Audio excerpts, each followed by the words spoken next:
Hey everybody, it's Vince from Kia here in Pueblo, Colorado, and I have such an amazing treat for you today. I've been waiting to get my hands on one of these for quite some time now, and I actually have one. It is the Shadow Matte Gray 2023 Sportage PHEV X-Line all-wheel drive. This is such a rare car, especially in the shadow matte paint. If you are not familiar with shadow matte paint, I will go over what that entails. But this is our very first plug-in Sportage that we were given. And honestly, I don't have any more in the pipeline. We were only given one, and this is it. I'm so glad I was able to do a video on it real quick before the people who bought this thing come and pick it up today. So if you are unfamiliar with my channel, I just go over a quick review of Kias. Typically, I got a couple of other cars on there, but I typically do what's new with Kia. And if you like what you see, please like and subscribe. Trying to get to 1,000 subscribers. I am under 200 now away from getting to 1,000, so it may not mean that much to you, but it would mean the world to me if you liked and subscribed, if you like what you see. But let's get started here. So again, 2023 Sportage PHEV X-Line all-wheel drive in the shadow matte gray paint with the black interior.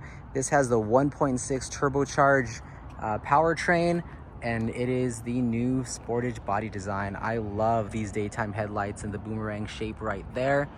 I love the gloss grille on the front, and I always loved Kia's script badging right there, front and center on the hood.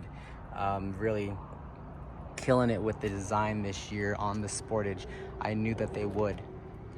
This is the X-Line all-wheel drive, like I said, so it sits on 19-inch Michelin tires, which are pretty cool, and they look very, very, very nice.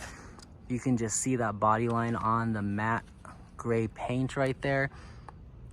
So, matte paint, what is it? Well, if you listen to my boss says matte paint should only be on cars that you want to display in a showroom or at a car show and keep covered and diligently taken care of. They're not really meant as your everyday driver. Okay, why is that? Well, you cannot hand wash, you cannot send this thing through a car wash. You have to hand wash it. Matte paint is designed to absorb light. So I don't know if you can see the sun shining on the hood right there, but it is designed to absorb light. So this car, this paint finish will look dull in real life. Honestly, I like it. If I had the time to wash this thing by hand all the time, I would definitely consider it, because that's kind of what you have to do. You have to take special care of this paint. It is not something you can send through a car wash. You do have to, especially take care of this thing, which, I mean, it is such a beautiful car. We've gotten so many compliments on it just at the gas station or just having it sit in the front of our lot. People are like, what is that? I've never seen anything like that before, which is true. Kia has had very limited experience with the matte color. I think the only other matte is the EV6, and honestly, they didn't really do a lot of those. So coming down the body line here, you can see it is, like I said, the standard Sportage design for the 2023, except it is a plug-in. So you have your gas cap right there. If the car is unlocked, you should be able to press and pop. Actually, let's make sure the car is unlocked. I kind of have my cheat sheet with me just because I am an expert, but sometimes you need your cheat sheet with you when you're doing a new car. Actually, I should have played around with this thing before I did a video. So you actually probably have, a gas button right there. So this does not have push and pop technology. You have to press the gas button. Standard gas cap right there. Coming along to the back, again, that nice matte finish. You have that Kia emblem right there in the center. You have the X-Line badging on the right, and then the Sportage badging on the left. No dealer badging on this vehicle. I know people give a lot of flack for dealer badges, but we don't have to put them on if you don't want them. I don't know what the big deal is with that. If you can see down here, you can see the sensors right there for your parking sensors, and you have your camera right there. Coming along to the side, you see your side profile. Love the roof rack rails. That's part of the X-Line package. You get the more aggressive roof rack rails. I'm a huge fan of that. Now I'm curious, so here is the plug on the, the right-hand side of the car for your electricity. That is a push and pop. That's interesting. So if you are unfamiliar with electric charging, you do have your standard outlet there. So not DC fast charging. You can tell it's not DC fast charging by the fact that it does not have the DC fast charging cables down there, just your standard J charging there. So right there, charge port lock. Charge port locking is not synchronized with vehicle door locking. Operation is based on the charging connector lock setting in your head unit screen. To remove the charge nozzle, you may need to press the door unlock button on the door or key fob. That is good to know. I have an EV6 and that is a little different than the EV6, so that is good to know. You have this little standard plug that'll go right back there, and then you just close that guy back down, and just a simple push will put it back in. Super easy. This guy can get 32 miles on a charge, a full charge, and it takes about 2 hours and 45 minutes to charge it from a level 2 outlet. You could also do a level 1 charging outlet as well. What am I missing? Let's go to the back. So let's start from back to front here. Down here, right underneath, auto liftgate. Auto liftgate, big spacious back area, which I'm a big fan of. I actually have one of these on order in jungle green for my wife. We have 2 dogs and she loves my EV6 and just doesn't want to go full EV yet, but wants a full, wants a little SUV, and this will definitely accomplish that. So back here you have these paddle shifters. These paddles here and here will drop down the seats for a near flat experience. I'm gonna go ahead and do that right here. So that little seatbelt guy can get in the way, but you do have a seatbelt hook right there in order to make that not have kind of that little jerky move it just did. But that guy will go full down, but that passenger seat up there is pushed all the way back. But that's why we call it near flat. You can adjust the headrest with a little button right here. Just press and you can move the headrest up and down. And then you have the little grooves in the back for the cargo cover if you decide to purchase one. Underneath down here, you do have kind of a little bit of hidden cubby space. You have your tire mobility kit. You have just little pockets here to place things. And look what this has. This does have a level 1 charger included. Kind of jealous because my EV6 did not. I had to purchase a hybrid level 1, level 2 charger from Amazon. But this guy does have a level 1 charger included, which is pretty neat. Gonna go ahead and close this back again. Steal my cheat sheet, which is really just the Maroni.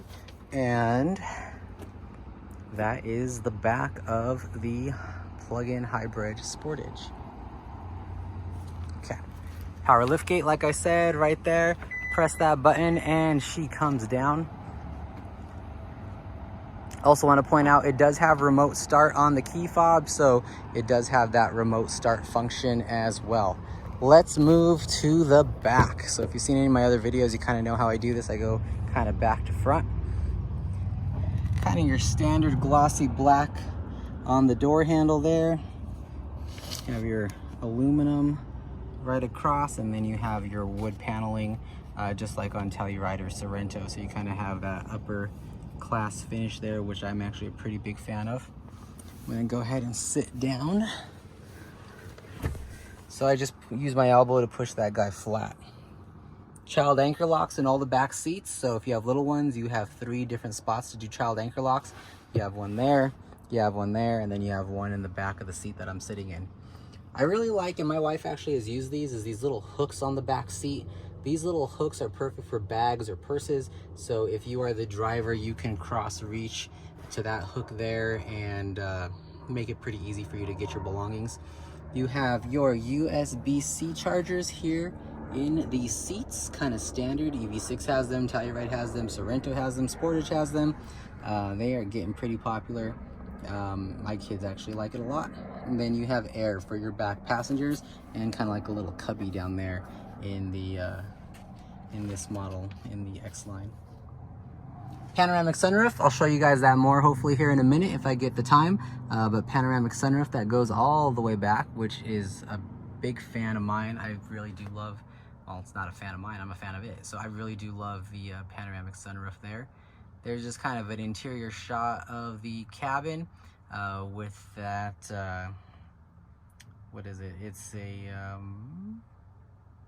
why can't I think? It is a 12.3 touchscreen. So 12.3 inches there, which is pretty cool. All right. Again, you have your headrest here, and you can manipulate it there. You have the new design of the headrest that has this little like shelf for you to put a jacket to hang over, or for you to put a shirt. So that's actually pretty cool there, and you have it on both headrests. You have your oh crap handles right there to help you get in and out, or if the person's driving too fast. And then I'm going to show it over here on the driver's side. You have a light, so interior lighting, and then you have your garment hook right there as well. So pretty nifty. Mat pockets as well, so you got fully functional mat pockets, and these are leather, so that is actually kind of nice. So it's got a really nice textured feel to it. I am a huge fan of that. Okay, let's go to my favorite part of the car. It is going to be the front cabin, and that is kind of why I like it, is because I'm always in it. So that's where I spend the most of my time. This does have the one-touch entry. So if you have your keys in your pocket, in your purse, what have you, you can press the button. It'll lock and unlock the car. You can make it do a two-press also, so it unlocks all the doors as well. But that is actually pretty cool. In Colorado here, I usually wear a lot of jackets, and never take my keys out of my pocket. All right, so you have your power seating right there, which everybody loves power seating. Never had anyone complain that they hated power seating. Kind of coming from left to right here, you have your child window locks, you have your one-touch window controls, you have your door locks there, and then you have your mirror controls. Pretty nifty. I am going to hop in. Gotta close the door. This vehicle's been driven 79 miles, but it is a push to start. Put your foot down there on the brake, press that guy right there, and then you will see this car come to life. Gotta turn that volume down so YouTube doesn't hate me. So as you can see there, you will have a little confirmation screen about safety every time you turn on the car. But this is kind of what that screen looks like when the LCD in front of you. So it is two different screens, two different panes of glass, but it does look like one. And if you take a look right there, the steering wheel really hides the brake and the glass, which is like right there. So that's kind of cool. So it really does give you that optical illusion that it is one big pane of glass. And the higher the trim level, the less noticeable it is. So that is perfect. One thing right off the bat that I've noticed that the Hyundais have that the Kias do not, but this guy does have, is right there you see your 3 seatbelt indicators in the back. So you can see that your 3 back passengers, or I'm sorry, that is probably not 3 back passengers, that's probably passenger, and 2 in the rear do not have their seatbelt on. So that's actually kind of cool. I've only really seen that in the Hyundais, but it is nice to see that Kia is doing that. And there it goes, it went away just by sitting here a couple of minutes. Okay, moments. So starting from left to right, so you have your illumination panel here that'll illuminate your center screen and your infotainment screen. Push and hold for your rear lift gate. We already just showed how you have to put the gas button there, not a push and pop. You have your electronic parking brake, and then you have your traction control right there. Coming up here to your center console, I really do like these LCD screens. They are pretty nifty. You have your miles till empty up top. You have your temperature, kind of right there, and then you have how many miles the car has been driven. You also have your speed limit indicator right there, and then this screen right here is manipulable by this button right there. So if I press that 2 pages button, you can see how you can go left to right. Now it is averaging 107 miles per gallon on this plug-in Sportage, which is awesome. And then you have your compass there, and then you have your tire power distribution. So that's actually kind of a cool screen. Let's go back to this guy right here. So since refueling, it has had 0.7 miles. It's got an average of 107 miles per gallon. But if you use the toggle switch right here, this little toggle switch right there, that toggle switch will move you up and down. So here's kind of a more realistic view of probably what you'd be getting. In the 79.1 miles driven, it has been driven 44.4 miles per gallon. And then if you go down more, you have your idle mode. I actually do like this right here. When I drove this the other day, I kept it in this, and you can see if you are using your regenerative braking for sending the power back into the battery, or you can see if you're using power. I like that, and I'll show you a different way to do that here in just a moment. Going down one more, here's your range. So again, it has 32 miles of estimated electric range. So this is saying 30 miles, and then your gasoline is 315 miles, giving you 345. This does have regenerative braking, like I was saying. So if you're not familiar with what that is when you are coasting or coming to a stop, normally the energy expelled from the tires just goes out into the universe. But this vehicle, just like a pure EV, will send that power back into the battery and give you more electricity for your electric battery. So you don't have to plug in all the time, but it does give you that electric range. So that's important to know, especially if you're a little unfamiliar with how electric cars work. So I'm gonna go back up to this guy here. Let's leave it on this guy here. You have your miles per hour there on the left, and then you have your RPMs there. One interesting thing to note, that when you put it into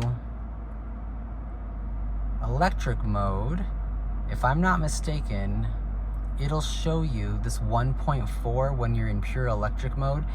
That is showing you your kilowatt hours. So really anything above 3.0 kilowatt hours is you're using your electricity pretty efficiently. If I'm not I'm new at all this. I mean, I have an EV6, which is pure electric, but that's what the internet kind of says. And then the longer you idle, that kind of trickles down. I'm pretty sure that's what this icon is, and if it's not, I know you can move it to where it shows up on this cluster. I am changing my modes by using this EV hybrid button right here. So you have automatic mode, which uses your battery automatically, so between gas and electricity. You have pure hybrid mode, so that's going to, if I'm not mistaken, it's going to rely predominantly on the hybrid batteries and give you minimal gas usage. And then you have pure electric. Now, in an ideal world, this is how I would recommend driving this car. I would recommend driving it in pure electric. That way you're using electricity and not gas. And then once you're out of electricity, it'll kick over into the hybrid mode. Again, you're going to be using the regenerative braking, getting some of those miles back to feel that electric battery as you're driving. But that is what I would recommend personally. Everybody's different, and it's taken me 4 months to play around with my settings how I like it. We're idling here with just the air conditioner on, so you can see my average miles per gallon is going down just because we're not moving. So I'm going to go ahead and put it back in automatic mode.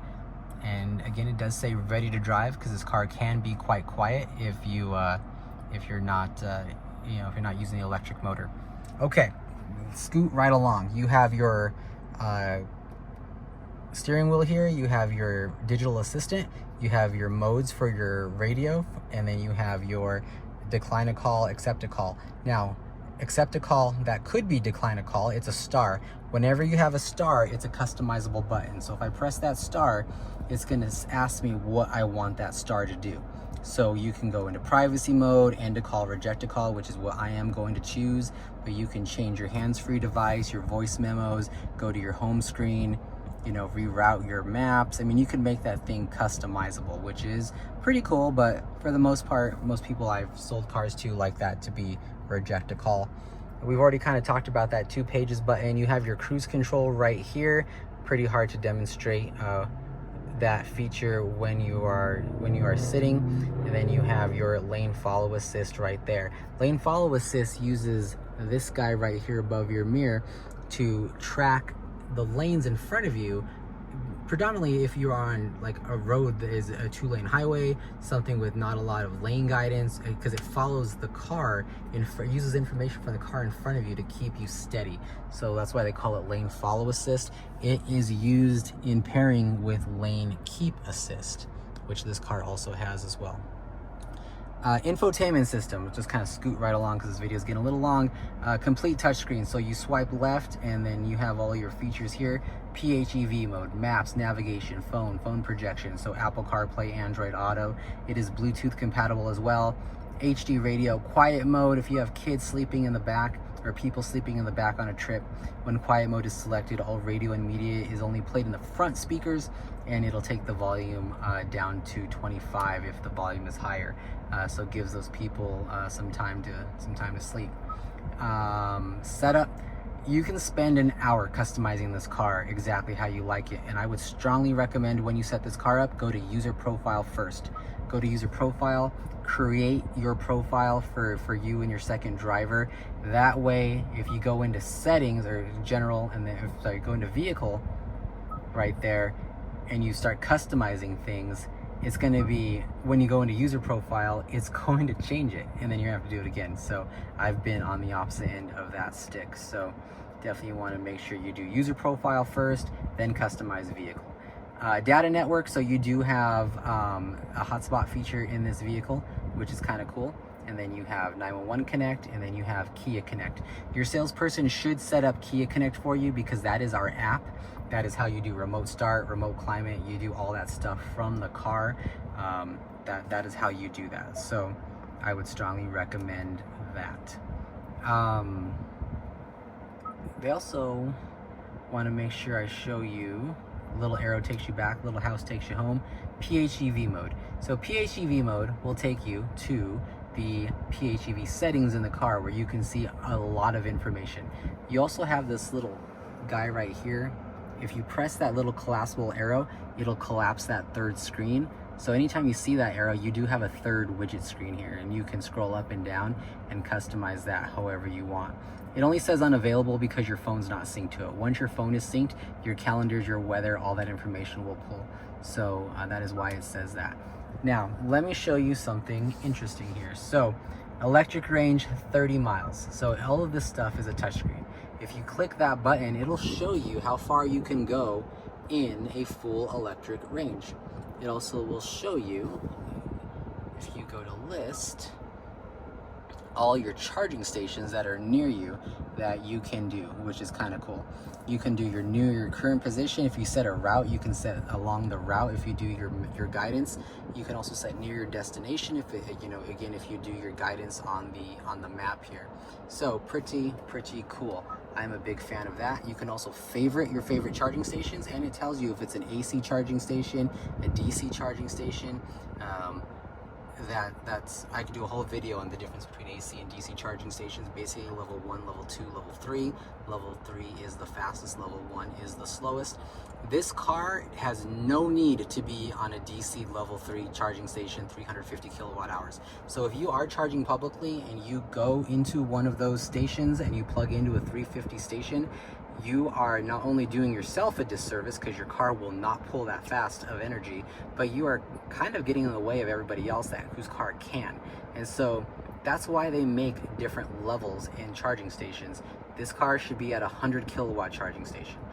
I mean, and that's nothing to sneeze at. I mean, that's not knocking the car. It's just, it does not have an 800 volt battery pack. It just doesn't. That's a full EV. If you are if you're sitting in one of those level 3 charging stations, it kind of sucks for everybody else, because if you're all, if we know what we're doing, most full EV people kind of know the levels now. After a while, it kind of sucks to see a car that can't be pulling 350 sitting at the only 350 right there. So just a little rant on how to charge. I should probably do a video on stuff like that. So a little arrow takes you back. Energy information. I really like this one. So watch, let me show you. So energy information. So if you have a total range there, if you are on a level 2 charger, you can charge in about 8 minutes. If you are on a AC fast charger, which is a level 1 charger, you're gonna need about 45 minutes because the battery is at 94%. So that is good to know. So if you have, I'm going to be in the store for 10 minutes, it's a level 2 charger, I need 8 minutes to charge, boom, plug it in, run in the store, come back out, you're good to go. That's how you stay not using gas. So that's actually kind of cool. Where do I want to go? Charge management. Charge management is kind of cool. This is where you can schedule your own charging, for home or for work if you have a public charging. Eco driving. Now this is what I want to show you guys too. If you go down here to fuel economy history, you can see what was going on here. So the other day my tech drove it for 18 minutes and it averaged 519 miles per gallon. They drove 3 minutes, it averaged 48.2 miles per gallon. Now I know what this was. They were testing out the EV range, and they were testing out what they thought was an issue with the climate, but I'll show you why that's not an issue. But this right here, full EV mode, hybrid mode. So you can, this right here I think was hybrid mode if I'm not mistaken. So you can play around with these cars and you can see what you are averaging. Pretty cool.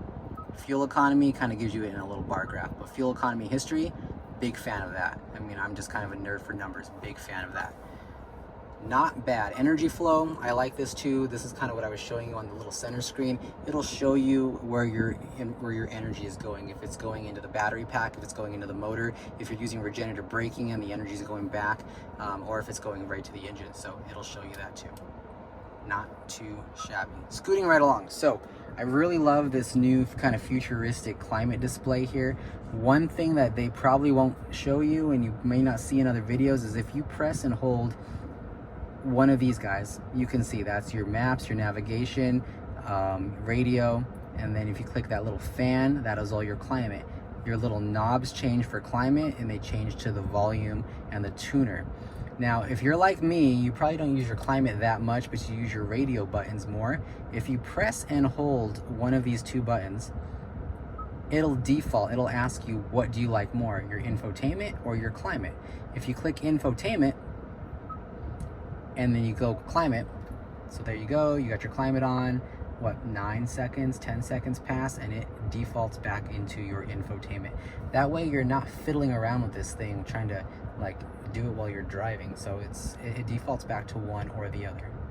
I should really have that on driver only, which is a good thing to illustrate. So if you're in this car by yourself, you click driver only, it will just do driver only. So that way you're saving energy, you're saving power. You can turn the AC off, so it's just pulling air from outside, and then you have your recirculated air button right here.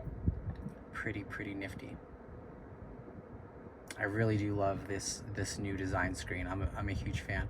I'm gonna go ahead and set this back to off because when we deliver it to the customer, we want to be able to show them how that works. Let me show you something in climate, which if you have one of these or you're thinking about getting one of these, it's a new thing that they put in here. It is going to be right here under climate settings. It is recirculated air. So automatic dehumidify, tunnel, and activate upon washer fluid use. Honestly, I'm not worried about those two, but this automatic dehumidify, when we first got the car, that came defaulted to on, and it made it feel like the air conditioner didn't work because every time you were idling for too long, it would start pulling air from the outside in and dehumidify the car when you're just sitting at a stoplight or sitting at a drive-through, and it made it feel like the air conditioner didn't work. it's designed to do that, and it took us a couple of days to figure that out. So even in my EV6, I didn't see a feature like that. So it kind of threw all of us for a loop there. We all thought the AC was broken. It is not. This car gets insanely cold, but you need to take automatic dehumidify off if you're in a insanely hot environment, because it does pull that hot air in, and it does it very, very effectively. So I just want to point that out, because that was kind of something we learned while doing this car. Kind of scooting right along real fast, we have the wireless phone charger there, which is kind of cool. USB ports, USB-C charging port there, 12 volt there. You have your heated seats there. You have your knob, because it's an EV, for reverse, neutral, and drive with park. You have your different drive modes there, forward parking sensors, camera button, your EV and HEV button. That is what's going to switch you between automatic, EV, and hybrid. And then you have your auto hold and your downward hill assist if you're towing on this thing. Big cubby right there, really big fan of the cubby. And then you have your little cup holders that kind of just move in. So they just move in like that, and then when you're ready, press the little button and they pop out. Pretty nifty. Big fan of that. Again, I wish I can do a drive test on this thing, but the customers will probably be here in about 10 minutes. So I need to wrap this up, because one, we're hitting 30 minutes, and two, I just don't got the time. Like and subscribe, like I was saying. If you have any questions, please let me know. We are all new to these plug-in hybrids. There are not a lot of them in the country. So if you are lucky enough to get your hands on one, definitely cherish it, because they're already, I mean, we were having a bidding war for this thing, which we know we don't do bidding wars, but we were having people calling in saying, well, I'll give you this much, I'll give you that much. And it was insane. I've been doing this for 5 years. I've never quite really seen that. So it's interesting what these people are doing. I am just driving up here. That way I can have this ready for the customers when they come up. We have a lot of pre-owned Tellurides, which is interesting, because all of our Tellurides but one, you can see them out there in the distance, all of our Tellurides but one were traded in to get more Tellurides. The value on those Tellurides have skyrocketed so much that people have gotten the same payment on a higher trim level, even with markup, even with an added tag, just because their trade value is so high. And honestly, I did the same thing on my Stinger to get an EV6. These hybrid Sportages, and we've only have the one plug-in hybrid Sportage, but these things, Kia is killing it with value right now, which is insane. I mean, I have a Kia Forte with 77,000 miles on the lot for 24 grand, and it books for 25. It's with 77,000 miles. It's insane. I don't know what else to say about that. Again, just like and subscribe if you like what you see. I definitely would appreciate it. I want to get to 1,000 subscribers as quickly as I can. That is actually the color my wife ordered in this thing. That is a jungle green with green interior, which does come in that, the plug-in hybrids come in that color. That is just a standard Sportage, but these things are going to be big. All right, guys, I will see you guys down at the dealership. And again, this is Vince from Kia, and hopefully you guys do have a nice day, and thanks for watching.